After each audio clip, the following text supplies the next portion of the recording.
Why do we have women reffing grown ass men? Anthony Edwards can't go down the lane and dunk on somebody, then look at him and do this without getting a tech.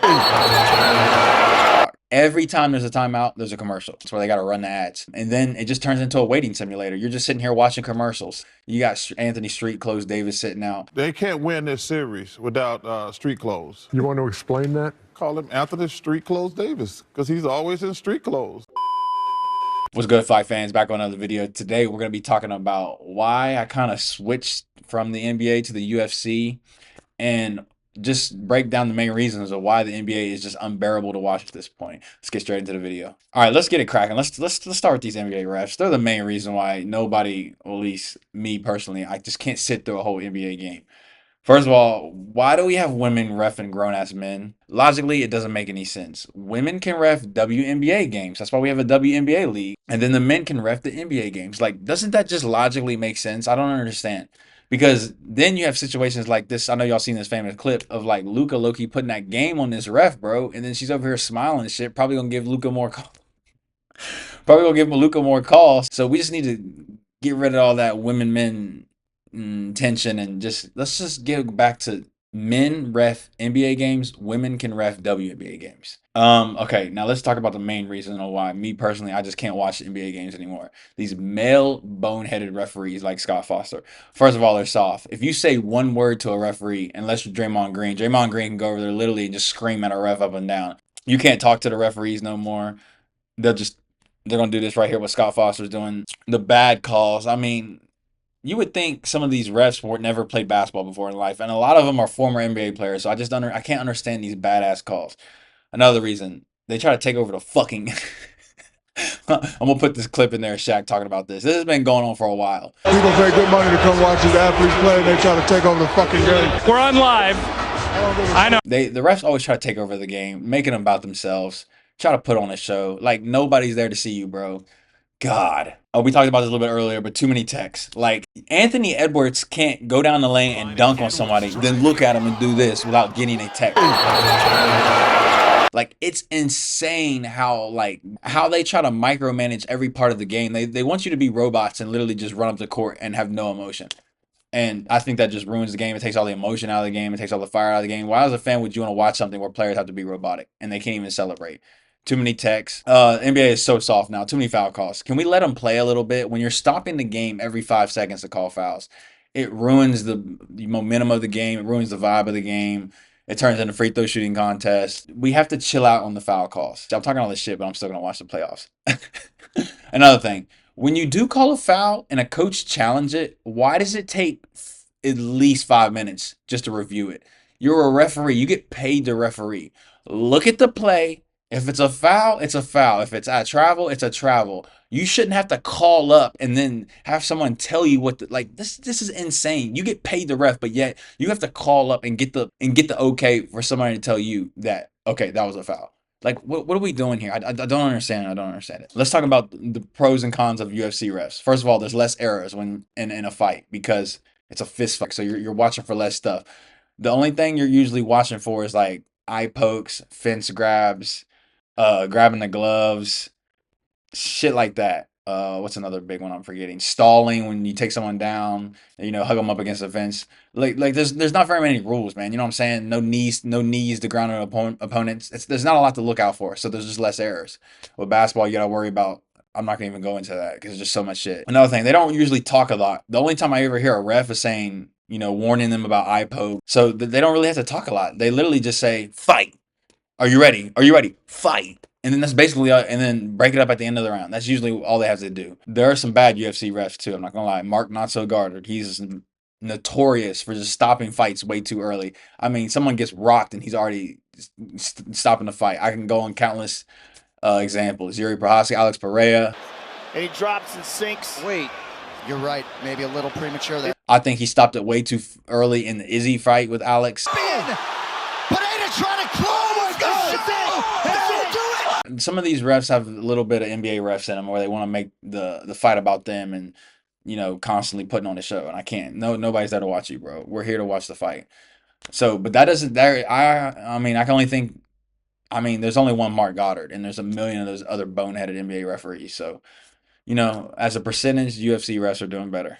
Next, NBA timeouts and commercials. There's so many goddamn breaks during the NBA game.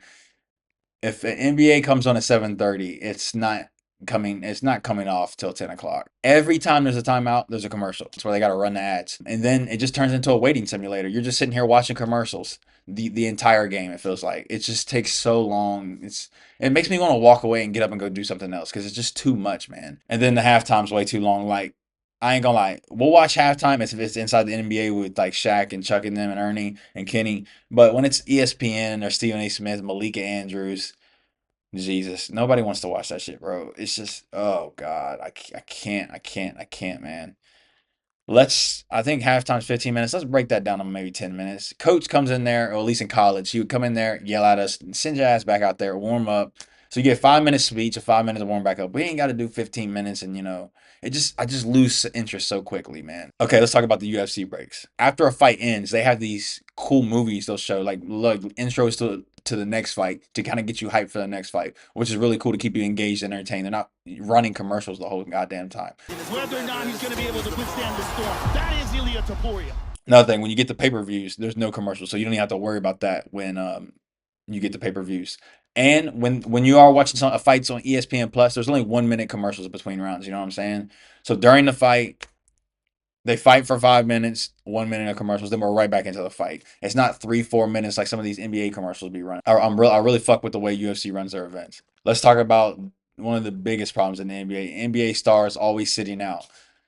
These dudes never go to work, man. They make outrageous money people would kill for. But you got Kawhi Leonard, Paul George sitting out. You got Anthony Street, Close Davis sitting out. They can't win this series without street clothes. You want to explain that? Call him Anthony Street Clothes Davis because he's always in street clothes. Always hurt. My coach told me this in high school. There's a difference between being hurt and injured. If you're injured, you're physically unable to play. If you're hurt and you're sore and you got little bumps and bruises, toughen up. Like Shaq says, put some icy hot on, man. Toughen up. Soft ass NBA players, man. Goddamn. Okay, now let's talk about UFC pullouts. Fighters show up injured. Islam Makhachev went to a 5-round war with Dustin Poirier with staph infection. I don't know if y'all ever had staph infection before, but it's pretty hard to fight when you're on antibiotics. TJ Dillashaw showed up with one arm. I know a lot of hardcore UFC fans don't like that, but me being an NBA fan and watching a dude go out there and fight with one arm, a fist fight, not play basketball, a fist fight. I'm not gonna be mad at him, man. I respect it. I respect it. These dudes are warriors, guerrero. These are warriors, and they're just not soft, like because they're literally paid to fist fight. So there's not a soft bone in none of these dudes' bodies. That's why I have all the utmost respect for these UFC fighters, and they should be making way more money than what these NBA players make. Okay, this goes up here with the NBA refs. The NBA is just too square. First of all, there's no free speech. And that first photo right here, LaMelo Ball got fined $100,000 for saying the words "no homo." Are we serious? Like, you can't make this shit up. Anthony Edwards in this little clip after a post game interview got fined $40K for telling the refs to do their job and talking about the refs. You can't talk bad about the refs. There's no type of free speech in the UFC.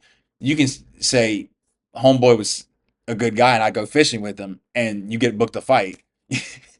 If you say no homo and talk about refs, that's $140,000 gone.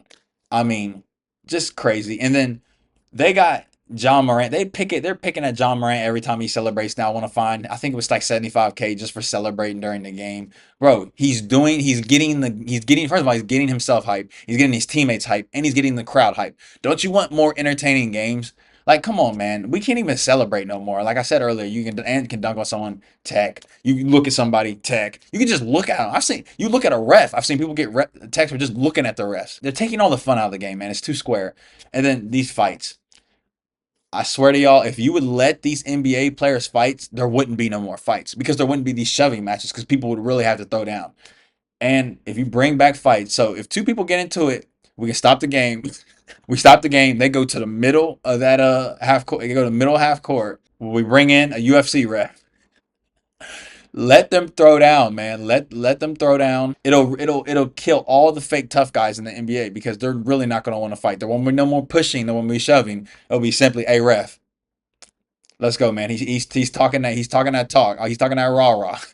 I want to see what he's about. Send him to the middle and they can throw down. And like I said earlier, these players are robots, NPCs. They're damn near like this robot right here, having to do this, having to walk on eggshells. Can't be themselves, man. I think you could really spice up the league if you took out all these goofy ass rules and just let their men at the end of the day, bro. You can't like, oh my god. They got testosterone, bro. Has Adam Silver ever played basketball a day in his life? And last thing, we got scheduling. There's too many late games during a work week, bro.